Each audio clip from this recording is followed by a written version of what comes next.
दोस्तों, अगर आपको एक समर्स के लिए परफेक्ट परफ्यूम चाहिए विद इन 1500 रुपीज़, तो ये मेसन अलहमरा से हॉर्गे दी प्रोफोमो करके एक परफ्यूम है।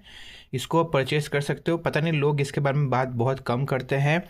जब ये परफ्यूम निकली थी बहुत हाइप हुई थी, उसके बाद लोग इसको रेकमेंड करना बंद कर दिया है।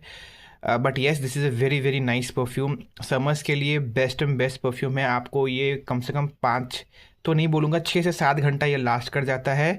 This is a fresh aquatic perfume. ये अपने बहुत ही फेमस एक्वा डीजे का परफ्यूम का क्लोन है। 1300 रुपये में आपको मिल जाएगा, तो आप इसको ज़रूर ट्राई करें समर्स के लिए।